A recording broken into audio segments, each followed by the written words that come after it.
Kasus dipulangkannya atlet senam SEA Games 2019 ke Kediri yakni SAS karena tuduhan tak perawan sangat mengagetkan keluarganya hingga KONI Jatim.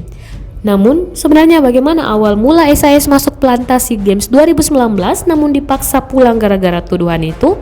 Berikut kronologi lengkap kejadian atlet senam SEA Games dituduh tak perawan ini.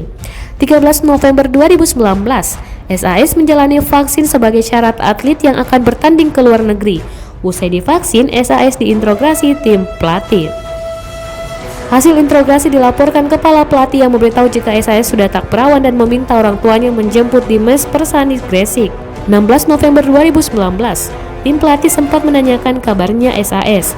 Diberitahu kalau SAS sempat down akibat menerima tudingan tak perawan. 18 November 2019, ibunya menerima kabar SAS diperbolehkan mengikuti latihan lagi. 19 November 2019, kepala pelatih menginginkan hasil tes keperawanan. 20 November 2019, SAS menjalani tes keperawanan di Rumah Sakit Bayangkara Kediri dengan hasil selaput darah masih utuh. Namun kepala pelatih ingin tes di Rumah Sakit Gresik.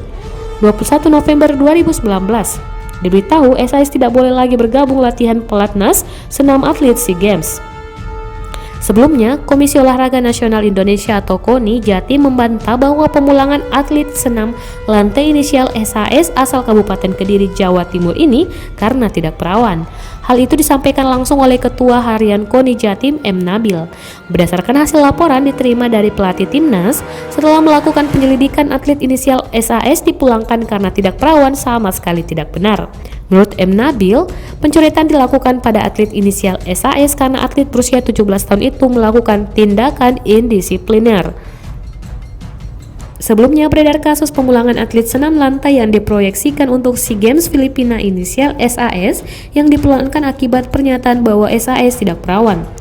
M. Nabil menegaskan, isu itu sama sekali tidak benar karena pihaknya sudah membuktikan dengan melakukan tes secara medis.